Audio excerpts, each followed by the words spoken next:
বর্তমানে আমেরিকা ও ইসরায়েল দ্বারা ইরানে যে হামলাটি চালানো হচ্ছে অপারেশন এপিক ফিউরি নামে, এটির মূল কারণ কি?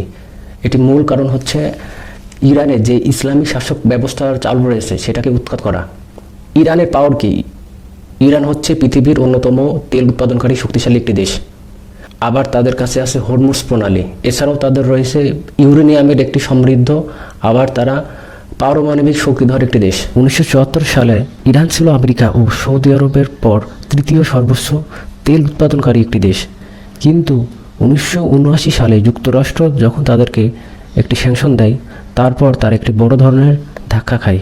তাদের উৎপাদন প্রতিদিন 60 লক্ষ ব্যারেল থেকে নেমে 30 লক্ষ ব্যারেলে চলে আসে। তারপরেও ইরান এখনও বিশ্বের সেরা 10 তেল উৎপাদনকারী দেশের মধ্যে অন্যতম। তাদের তেল উৎপাদনে প্রতি ব্যারেলে খরচ হয় মাত্র $10, যেখানে কানাডা ও আমেরিকার খরচ হয় প্রায় $40। বর্তমানে প্রতি ব্যারেল তেলের মূল্য প্রায় $67 কাছাকাছি। দেখুন এখানে ইরান কি বিপুল পরিমাণ মুনাফা অর্জনের সুযোগ পাচ্ছে, যেটা আমেরিকার অন্যতম ভয়ের কারণ। তারপরেও আমেরিকার সবচেয়ে বড় ভয়ের কারণ হচ্ছে ইরানের আছে হরমুজ প্রণালী। আবার তারা বিপুল পরিমাণ ইউরেনিয়ামের সমৃদ্ধ একটি দেশ, যেটা দিয়ে তারা পারমাণবিক অস্ত্র বানাতে পারে।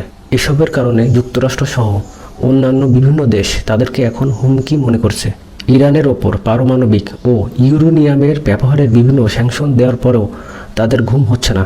যুক্তরাষ্ট্র তাদেরকে কখনো একটি সুপার পাওয়ার হতে দিবে না, কারণ তারা একটি ইসলামী শাসনতন্ত্র দেশ, যেটা তারা কখনোই মেনে নিতে পারে না। এই জন্য তারা ইরানে আয়াতুল্লাহ খামেনির পতনের পরে গণতন্ত্র প্রতিষ্ঠার জন্য মরিয়া হয়ে উঠেছে, যেটা করতে পারলে তাদের পথটি সহজ হয়। আরও বিস্তারিত জানতে লাইক ও শেয়ার করুন।